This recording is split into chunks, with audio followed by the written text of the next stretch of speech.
some are a little more If you move understanding. it back to the stock one, is there any way to know that? If you can relock it, there's no way whatsoever. But like for instance, the HTC Nexus 1, once you unlock it, there's no way to relock the bootloader. So the question is the bootloader unlockable? Is it relockable? You know, and then jailbreaking all that. So in a lot of cases, you can make it undetectable that it was ever modded, right? Some cases you can't. Okay. Did you know the device needs to be rooted to apply the custom firmware ROM, but once applied, the root can be removed? The Android Market Play Store has numerous modding apps available. Who would think? You think Apple would ever allow an application in their marketplace to say, here's how to jailbreak your iPhone. Here's an app to do it. Heck no. Remember there used to be a site you could go to with the earlier iOS versions? You just had to browse to the website. And it would unlock, it would root your iPhone on the earlier versions right there, right on the device. Oh, Apple had that shut down real quick, right? Or it stopped working or whatever. But you can download ROM Manager. Do a search in the Android market for a program called ROM Manager. It's right there. You download it, and it has the ability to download custom ROMs and everything. So, you know, is Google, you know, promoting it? No. But are they blocking it? No. Right? Will that ever change? I don't know. But I mean, the fact that such a big popular applications are right there. Honeycomb 3.0 / Android 3.0 have the fewest amount of custom ROMs available. That comes to what I said earlier, how Google didn't release the source until they released the ice cream sandwich source. So people were having a hard time doing that, right? So, and now that 4.0 is out, why are you gonna, you know, release a ROM for 3.0 when 4.0 is 3.0 with some better stuff? Okay. Okay. This one will go real quickly. Which of these devices run the TouchWiz interface? None of the above. Yes. Who hasn't got a shirt yet? Who doesn't work? Anyone? Anyone? You get one? Here you go. Have a shirt. Well, that's what I'm going to go for. Okay, so, yes, trick question. Normally, what vendors' devices run TouchWiz? Yes, but why does the Galaxy Nexus not run it? It's a Google reference device, which brings us to topic number 7. TouchWiz is a Samsung interface available on most high-end Samsung Android devices, but not the Galaxy Nexus. The Galaxy Nexus is what we call a Google reference device. What the heck is a reference device? For each major release, I know since 2.2, I don't know if they did one prior to that, Google has released a phone or device that represents their vision of that operating system. So I have a few of them up here. In 2.2, we had the HTC Nexus 1. Okay? One of the things about the Nexus 1 is back then people were, you know, it was still kind of cool to have a trackball on your phone, you know, for people who didn't want to go to touchscreen route. When 2.3 came out, Samsung got the rights to it and created the Nexus S.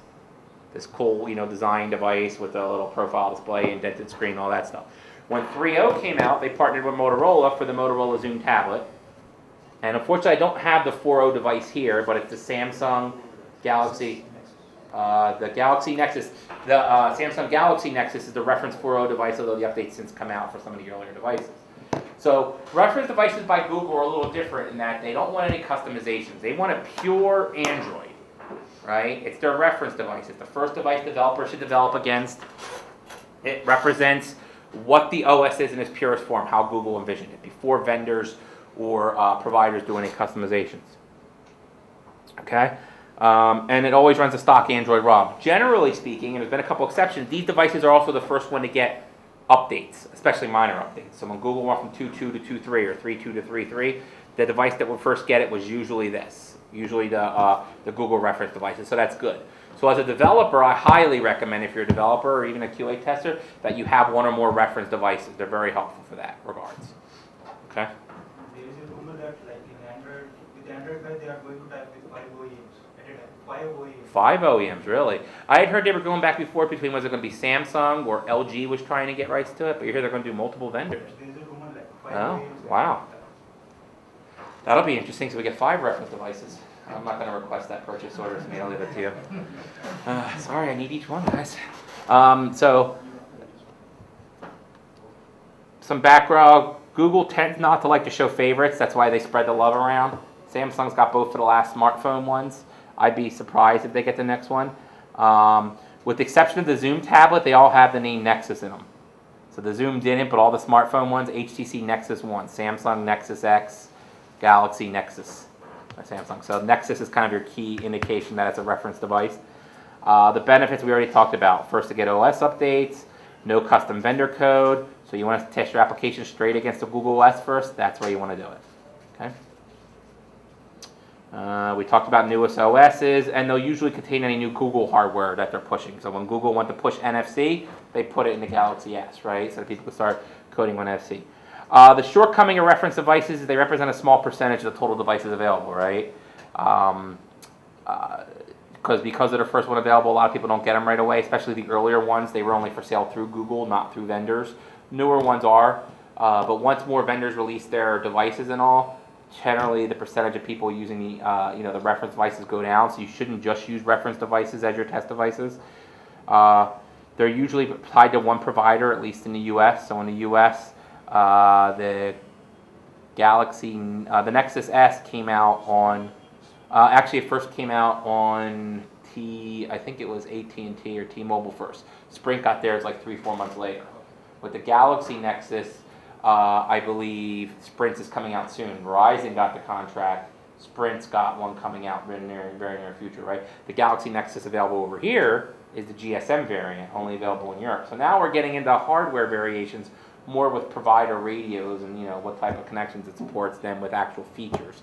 But you're getting into that now too, because when the Zoom first came out, it was tied to Verizon for LTE as well in the U.S. I'm not sure who it was tied to over here. Okay. All right, let's do a couple more questions. We'll go through these ones a little quicker. Which of the following limits the timing and availability of new versions of Android OS to existing devices? Yes.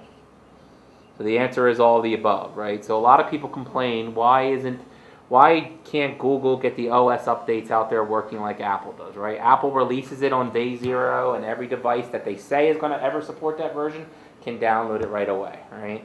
And these are all the reasons. It's the open source nature and the ability to customize and have your own special blend of Android that makes it so it's not so easy, right? What you have to think is that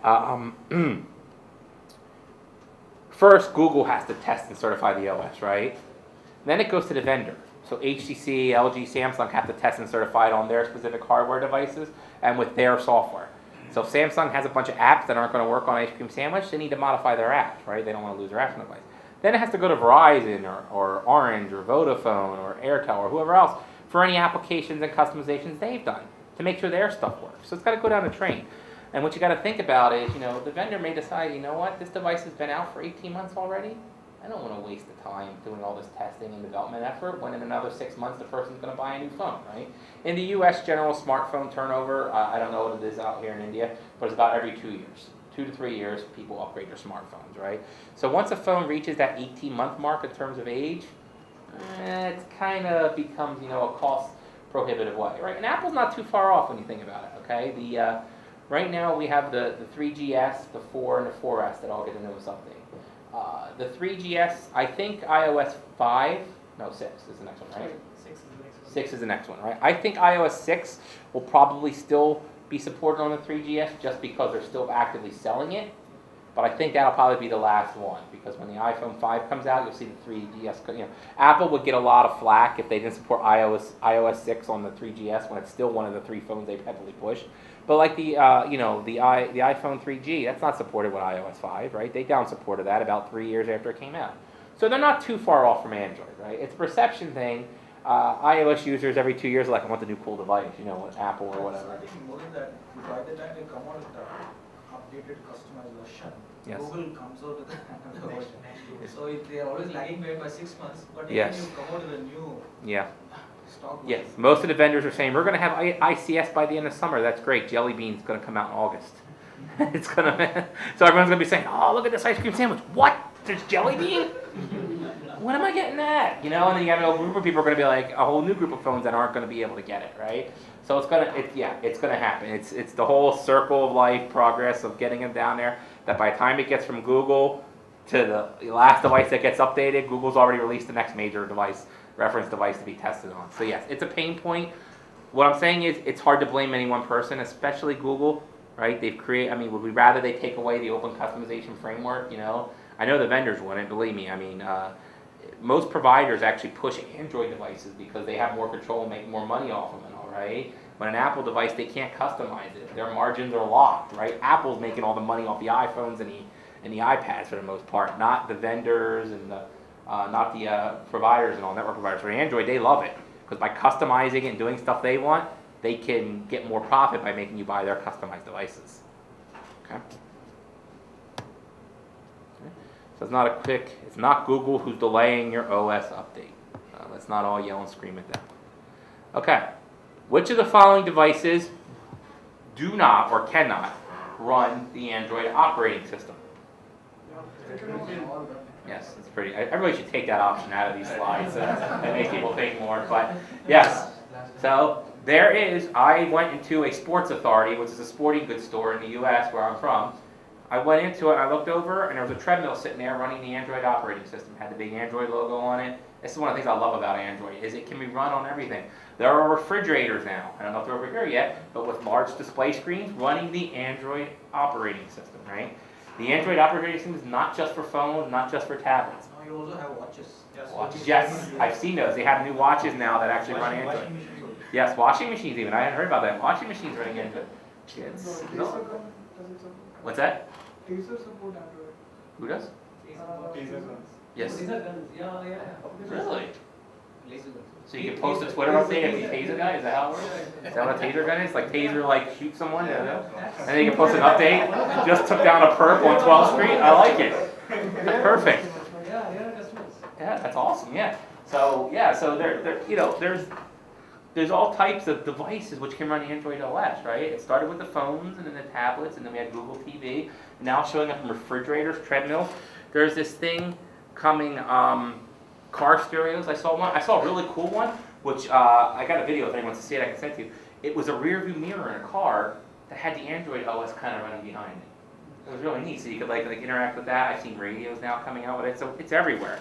One of the next big things, it's supposed to be announced this summer. I'm hoping they announce it at Google I/O. And more about this is Google at Home, which is going to be other devices around the house. So right now, if you want to link with your iPad or your iPhone, right, and you want to connect to music around your house, right? You want to have music in your bedroom,